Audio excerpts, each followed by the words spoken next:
इंसान शांति के ढूंढ रहल बा। मनुष्य शांति पावे खातिर अपने अपने बुद्धि और इस समझ के अनुसार कोशिश कर रहल बा। धन दौलत, बंगला, गाड़ी, धर्म, कर्म कांड, तंत्र मंत्र उपलब्धि के बाद भी इंसान शांति खातिर भटकल रहेला। जानतानी काहे कि उस सच्ची शांति दुनिया में ना हो। सच्ची शांति खाली परमेश्वर में और उनका वचन में बा। करवा उस शांति के पावे और ओकर अनुभव करे चाहतानी तो हमनी के संगे एक अध्ययन में जुड़ जाई।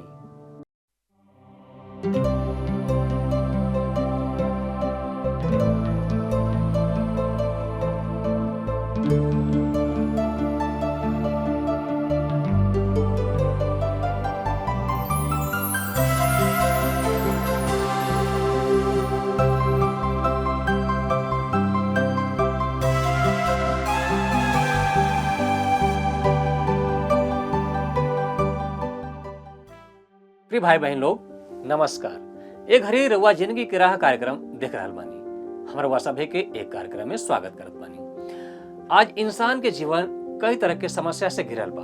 काहे कि इंसान सच्चाई और शांति का रास्ता खो देले बा। जिंदगी में जब समस्या आवेला तो उस सच्चाई के खोज करेला, लेकिन कई बेर उस सच्चाई और शांति के खोजे में असमर्थ हो जाला। वो हताश और निराश हो जाला और यही तरी ओकर जिंदगी सुस्त हो जाला और चिंता में बीमार पड़ जाला। ये संख्या लगातार बढ़ रहल बा। हर परिवार में केहू न केहू कौनो न कौनो कारण से चिंतित रहेला या ओकरा बुराई के चलते परिवार के लोग चिंतित रहेला। ऐसन काहे होला? काहे कि या तो वो लोग के सही राह नहीं मालूम या तो वो लोग सच्चाई से भटक गईल बा। प्रिय भाई बहन लोग, ये जिंदगी के राह कार्यक्रम बाइबल के आधार पर सच्चाई और शांति का खोज है। ये सच्चाई के जानला के बाद लोगन के जिंदगी जिए का आनंद मिल गईल बा। ये से कहल गईल बा कि बाइबल जीवन का किताब है।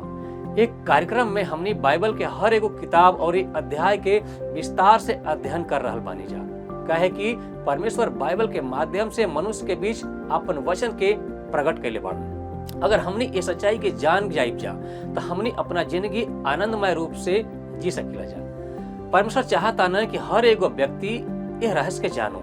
यही से परमेश्वर अपन प्रकाशन हमनी पर बाइबल के माध्यम से प्रकट कैले बाड़न। आजकल ये बाइबल अध्ययन के श्रृंखला में हमने यूहन्ना के किताब का अध्ययन कर रहल बानी जा। आज हमने ये किताब के अध्याय 15 से अध्ययन करब जा। आज के अध्ययन में हमने यीशु मसीह के तुलना अंगूर के बेल से कई के ये सीखब जा कि परमेश्वर के संगे कौने तरीके रिश्ता रख के हमने एगो सफल और शांति वाला जिंदगी जी सकब जा। ये अध्याय कई बेर बहुत सरल लागेला, लेकिन ओकरा बाद भी इमे कई ऐसन भेद बा जौना से बाइबल के अध्ययन करे वाला विद्वान लोग भी संतुष्ट ना हो पौले।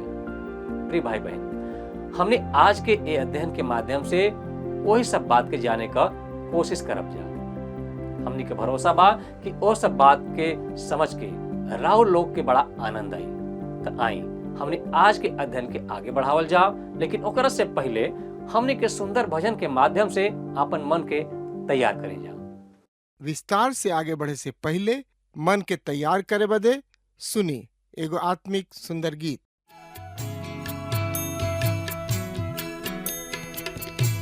यीशु के शरणवा में शांति मिली है भाई। यीशु के आराधना में मन दा लगाई। यीशु के आराधना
अंधविश्वास में फंस के परमेश्वर के छोड़ देला। अंधविश्वास में फंस के परमेश्वर के छोड़ देला। सोच विचार के देखा जिंदगी में का पैला। माटी के शरीर एक दिन, माटी के शरीर एक दिन माटी हो जाई। यीशु के आराधना में मन का लगाई। यीशु के आराधना में मन का लगाई। यीशु के आराधना में।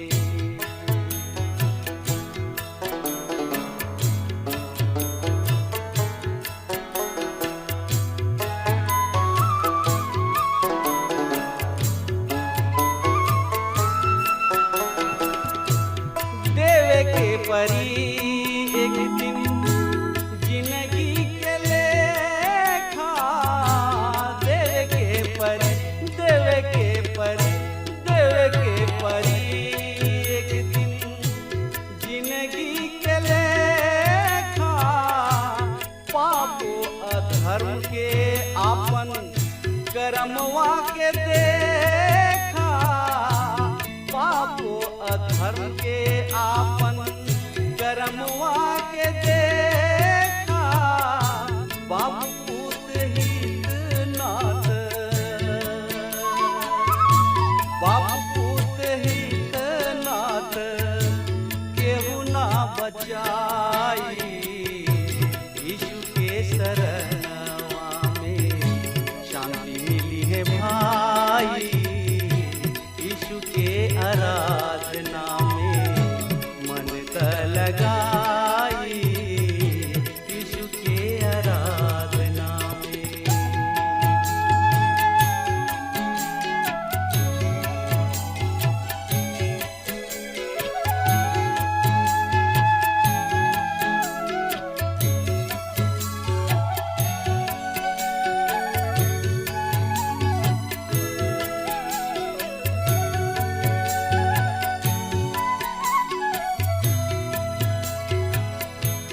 परमेश्वर पिता ई दिहलन सुंदर मनुष्य तन। परमेश्वर पिता ई दिहलन सुंदर मनुष्य तन। दारू गांजा भांग खाई के बिगाड़ देहला सुधा मन। दारू गांजा भांग खाई के बिगाड़ देहला सुधा मन। आखिरी में जीने की, आखिरी में जीने की बेकार हो जाई। यीशु के आराधना में। प्रिय मित्र भाई बहन, पिछला अध्ययन में हमने के देखनी जा कि यीशु का बात बिचही में 3 हाली काटल गई। पहले तो पतरस, वो यीशु के संगे जाए चाहत रहे। फिर थोमा, वो जाने चाहत रहे कि रास्ता कहवा बा। और फिर फिलिपुस, वो परमेश्वर के देखल चाहत रहे। और यहूदा जवन इस्करियोती ना रहे, विश्व प्रचार का चिन्हित रहे। यीशु हमने के एगो प्रतिज्ञा दिले कि हमने का उनके नाम से जवन कुछ मांगल जाई उ दी है। मगर एगो शर्त बा कि हमने का उनका आज्ञा मानी जा।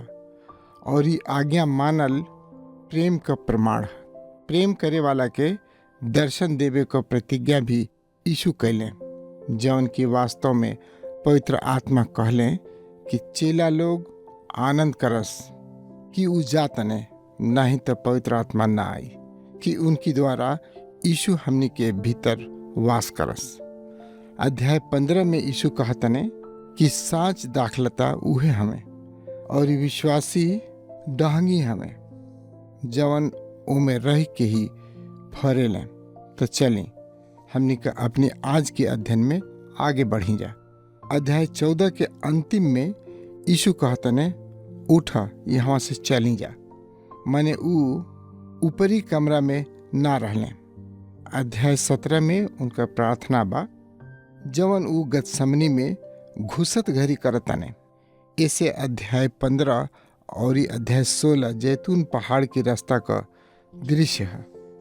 बहुते ज्ञानी लोग कहले कि किद्रोन घाटी या जैतून पहाड़ के लगे का स्थान है, काहे कि ओइजू दाग का बारी रहे।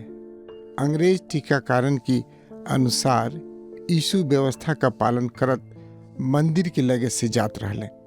मंदिर का द्वारी बहुते सुंदर और पर्यटक आकर्षण का केंद्र रहे। ऊपर अंगूर लता का नक्काशी भइल रहे, काहे कि दाखलता बाइबल में इसराइल का प्रतीक है। भजन 80 की 8 और 9 पद में इसराइल के दाखलता का उपमा दिहल गइल बा कि परमेश्वर ओके मिस्र से ले आके आन जातियन के हटा के लगौने। यशाया 5 अध्याय की 1 से 7 पद में ऊ इसराइल के सेनाओं के यहोवा का दाख का बारी कहतने। इर्मिया 2 अध्याय की 21 पद में ऊ इसराइल के बढ़िया दाखलता कहतने। होशे कहतने कि इसराइल खोखली दाखलता है, जेके 10 अध्याय की 1 पद में हम देख सकेनी। यीशु साच दाखलता हमें और इस चेला उनका डहानी हमें। यूहन्ना 15 अध्याय की 1 पद में इस तरह लिखल बा, असली दाखलता हम ही हैं और ये हमार पिता किसान हुए। यहाँ असली का मूल यूनानी शब्द का मतलब है जवन नकली या बनावटी ना होखे। यही शब्द का इस्तेमाल वहाँ कइल गइल बा। जब यीशु के साँच ज्योति साँच रोटी कहल गइल बा, चेला लोग पुराना नियम की समझ से भरल रहले। इसे वो इसराइल के दाखलता मानत रहले, जेकर वो अंग रहले। यीशु के कहे का मतलब है कि अब उन्हन लोग के इसराइल राष्ट्र से अधिक यीशु में जुड़ जाए के बा। अपेक्षा एके कि वो इसराइल के धर्म तंत्र में लीन रहे, जवन एगो शुरू से बदलाव है। आज एकर अभिप्राय ई है कि धर्म प्रथा और इस संस्थानन में आस्था रखे वाला से ढेर माने जरूरी महत्व ई है कि यीशु में बनल रहे। हमनी के यीशु की संगे पहचान बनावे के बा। हमनी के जैसे मसीह यीशु के आपन उद्धारकर्ता स्वीकार करे नहीं जा, वही लगले हमनी का नया जन्म हो जाला और हमनी का परमेश्वर का संतान बन जानी जा। हमार बाबू किसान हमें इहो एगो नया बात है, काहे कि पुराना नियम में और यीशु के दृष्टांतन में परमेश्वर के दाख का बारी का स्वामी कहल गइल बा। यीशु के कहे का मतलब है कि ऊ साच दाखलता हमें और पिता परमेश्वर ओकर रक्षा करे वाला हमें। पुराना नियम की भविष्यवाणियन में प्रभु यीशु परमेश्वर की देख रेख में एगो कोमल पौधा की तरह और इस सूखल जमीन में फैलल जड़ की तरह उठी हैं। इस साँच है कि कई हाली परमेश्वर उनकी जिंदगी में शैतान के खिलाफ हस्तक्षेप कैले रहने। पिता परमेश्वर दाखलता के संभालेलन, ऐसे उनका डाली सब परमेश्वर की सुरक्षा में रहेली सा। डाली सब दाखलता से काहे जुड़ल रहेली सा? फल ले आवे खातिर। यूहन्ना 15 अध्याय की 2 पद में लिखल बा, उस सगरी डाली जेमे फरे ना लागेला ऊ ओकरा के काट देलन, जोना से सगरी डाली में फल लागेला ओकरा के छाटेलन, जैसे ओकरा में और ढेर फल लागे। हमारी में अर्थात मसीह में यह उद्धार है, मुक्ति आदि सब एक छोट वाक्य में समाइल बा। मनुष्य का खाली दुइये गो वर्ग बा। एगो तो ऊ जे मसीह में बाने, माने जे मसीह के आपन उद्धार करता ग्रहण कैले बाड़न, ऊ परमेश्वर का संतान हवे। ई नया जन्म है जवन की पवित्र आत्मा से मिलेला। पवित्र आत्मा आप में वास करेला और ये आपके बपतिस्मा देवेला। ए तरह विश्वासी मसीह की देह में जुड़ल अंग बन जाने। यीशु के कहे का मतलब इहे रहे जब वो कहले जवन डाली हमरा में बा। यीशु ए अध्याय में ना तो उद्धार का चर्चा करत तने और ना ही उद्धार के मार्ग का। वो उद्धार पावल लोगन से फल ले आवे के चर्चा करत तने। यह मुख्य विषय है। जवन डाली हमरा में बा और फरेला ना ओके काट देले, मने वो जगह से हटा देने जहाँ फर के प्रगट कईल जरूरी है। पद 6 में वो हमनी के स्पष्ट करतने। हमनी को पद 3 से 5 पर मनन खातिर अभी थोड़की सा रुकतनी जा। यूहन्ना रचित सुसमाचार 15 अध्याय की 6वां पद में लिखल बा, जे हमरा में बनल ना रहेला उ डाली की नियर फेंक दिया जाला और सूख जाला और लोग ओके बटोर के आगी में झोंक देले और उ जर जाला।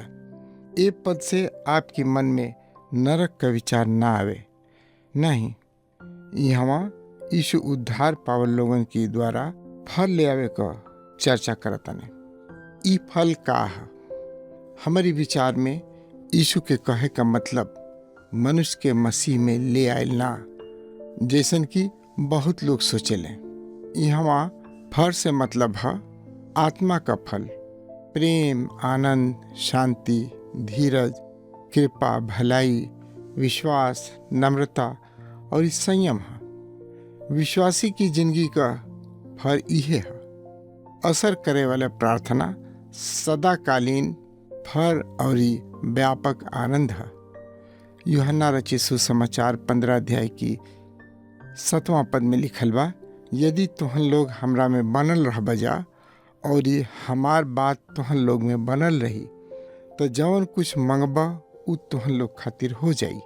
प्रभावी प्रार्थना यूहन्ना 15 अध्याय की 8वां पद में लिखल बा, हमारी पिता का महिमा यही से होला कि तुहन लोग में ढेर फल लागी, तब तुहन लोग हमार चेला ठहर बजा।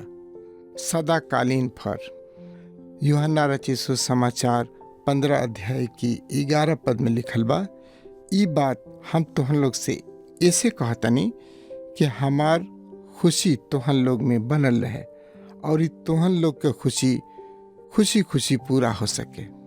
ई है व्यापक आनंद। जौना मनुष्य में ई फल होखी ओकरी जिंदगी से बहुते लोग परमेश्वर के जनी हैं, जेकर नतीजा मनुष्य का मसीह में आइल होखी। जौन डाली फरेला ना ओके उ कौना काट डाले ने, एकर मतलब उद्धार से वंचित भइल ना है। एकर मतलब है परमेश्वर का प्रयोजन और उसे बहरी हो गई। जौनांगा अनेक प्रभावी प्रचारक भुला गए बाने। कबो कबो ई काट दिहल सांसारिक मौत भी होखेला। हमारी विचार में जब यूहन्ना अपनी पहली पत्री के 5 अध्याय की 16 पद में कहतने, पाप ऐसनो होखेला जेकर फर मौत है। उनका अभिप्राय शारीरिक मौत से ही है। हनन्या और इस सफीरा के आरंभिक कलीसिया से यही तरह काट दिहल गई, काहे कि वो कलीसिया फलवंत कलीसिया रहे। इमें संदेह ना है कि परमेश्वर हमनी की जिंदगी में छटनी करने जौना से हमनी के कष्ट होखेला, मगर इस शब्द का मूल अर्थ है शोधन। हमनी के कष्ट एक खातिर होखेला कि हमनी के परमेश्वर से दूर हो जानी जा। हमनी को परमेश्वर की जितना अधिक नीचा रहल जाई उतने अधिक हमनी के कष्ट कम होखी। एक बेर हम स्कूल के समय नाला के किनारे मछली पकड़े चल गए। मछली तो हम एकहू ना पकड़नी, मगर हम आनंद पूरा लिहनी। स्कूल का छुट्टी होखे के पहले ही हम अपनी बस्ता लेवे खातिर स्कूल में पहुँचनी। अपनी कक्षा में पहुँचनी तो ओजू हमारी पाछे पाछे हमार मास्टर रहले। हमार पिटाई तब होखई के रहे। हमारे एगो दोस्त कई बेर पिटा चुकल रहे। ऐसे ऊ हमरा के राय दिहलस कि पिटात घड़ी दूर भागे की जगह निगीचा होखे में चोट कम लागेला। हम ओइसने कैनी। हम मास्टर के एकदम लगे आ गईनी, जैसे उनका कलाई हमरा के छुअत रहे। ए तरह हमरा के चोट ना लागल। हमरी खातिर ई परामर्श बहुत फायदामंद रहे। जब परमेश्वर हमनी का ताड़ना करस, उनकी खातिर नियारा आ गईला से कष्ट कम हो जाला। उनकरी ताड़ना का मतलब ई ना कि ऊ हमनी का विरोधी हमें, ऊ हमनी के फलवंत बनावे चाहतने। हमनी का शिकायत करे नहीं जा और उनका से दूर होके लगे नहीं जा, जेकर नतीजा कष्ट होखेला। अगर हमनी का उनकी और नीचा आ जाई जा त कष्ट ना होखी। इसराइल में दाख की बारी में काम करे वाला अंगूर के जमीन पर से उठा के चट्टान पर रखे लें और ओके धोए लें। यीशु यही तरह का शोधन करे लें। यूहन्ना 15 अध्याय की 3 पद में लिखल बा, तोहन लोग तो ओ वचन के कारण शुद्ध बाड़ जौन हम तोहन लोग से कहनी है। परमेश्वर के वचन से शोधक होखेला। पतरस अपनी पहली पत्री 1 अध्याय की 22 और 23 पद में लिखतने, जबकि तू भाईचारा की निष्कपट प्रेम की खातिर सच्चाई के माने से अपनी मन के पवित्र कैला ह, तो तन मन लगा के एक दूसरे से ढेर प्रेम राख, काहे कि तुहन लोग नाशमान ना मगर अविनाशी बिया से परमेश्वर के जीविता और ये हर घड़ी रहे वाला वचन के द्वारा नया जन्म पौले बाड़ा जा। वचन से हमने की पाप के शोधल गईल बा, मगर हमनी का इस संसार में रह के अशुद्ध हो जानी जा और हमनी का लगातार वचन की शोधन का जरूरत बा। यही कारण से हमनी के बाइबल पढ़त रहे के चाहिए। भजनकार कहतने 119 अध्याय की 9वां पद में, जवान अपनी चाल चलन के कौना उपाय से शुद्ध राखे, तोहरी वचन के अनुसार सावधान रहला से। परमेश्वर के वचन का अध्ययन और ओकरी अनुसार जिंदगी राखे से परमेश्वर की साथे संबंध का सच्चाई प्रकट होखेला। कुछ लोग का मानना है कि परमेश्वर के अनुग्रह से उद्धार पावल ही बहुते है। हमनी का आपन जिंदगी केहू तरह जी सके नहीं जा, ऐसा ना हवे। परमेश्वर अपनी वचन में हमनी का अनाचार प्रकट करेलें। मित्र भाई बहन, परमेश्वर कष्ट के द्वारा हमनी के अपनी वचन की ओर ले आवेलें, जौना से कि उनकरी खातिर हमनी को उपयोगी बनल रहे नहीं जा। भजनकार कहतने 119 अध्याय के 67 पद में, ओकरा से पहले कि हम दुखित भैनी, हम भटकल रहनी, मगर अब तक हम वचन के माने नहीं। 119 अध्याय की 71 पद में ए तरह लिखल बा, हमरा के जवन दुख भइल उ हमारी खातिर निम्न भइल, जैसे कि हम तोहरी विरोधियन के सीख सकी। उ जे परमेश्वर की काम में आगे होखे मगर वचन का अध्ययन ना करेलें, उ परमेश्वर की काम और मसीह की उद्देश्य खातिर बहुते घातक होखेलें। मित्र भाई बहन, हमनी के परमेश्वर के वचन के पढ़ के जिंदगी में अपनावे के बा।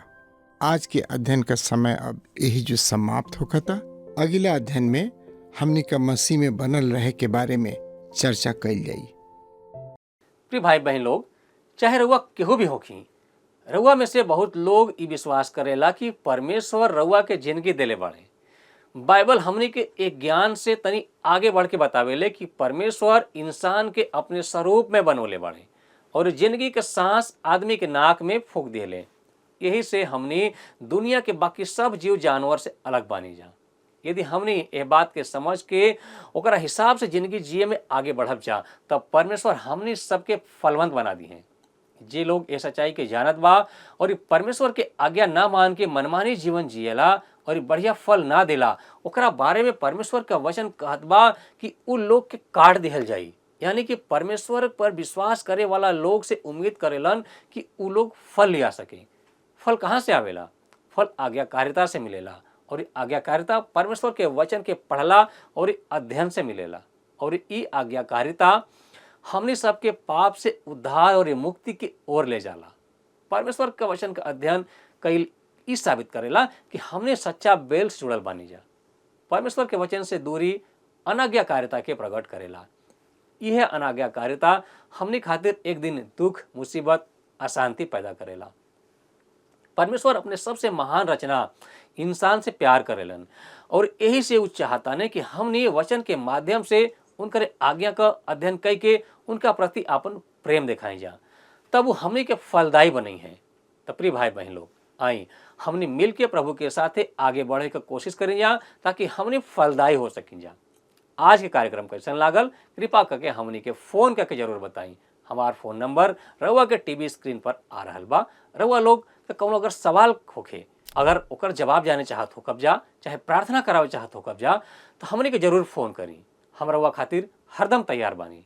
अगला कार्यक्रम में फिर भेंट हुई। प्रभु सबके आशीष दी। धन्यवाद। प्रभु खातिर बदला विचार हो, छोड़ दुनिया जहनवा। प्रभु खातिर बदला विचार हो, छोड़ दुनिया जहनवा। प्रभु खातिर बदला विचार हो, छोड़ दुनिया जहनवा।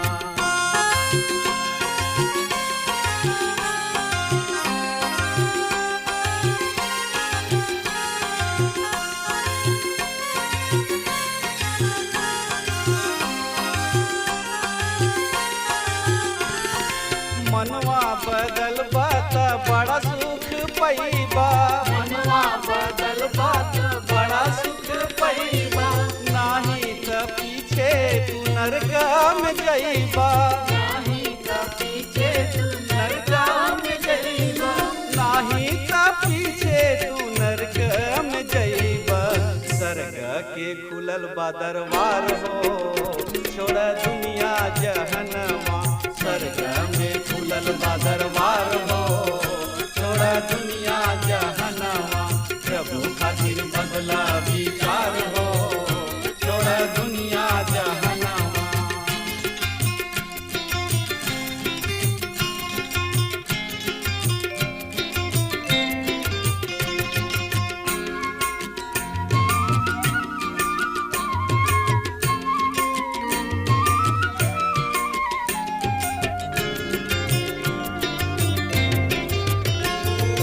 जे बाटे दुनिया में पाप से बाप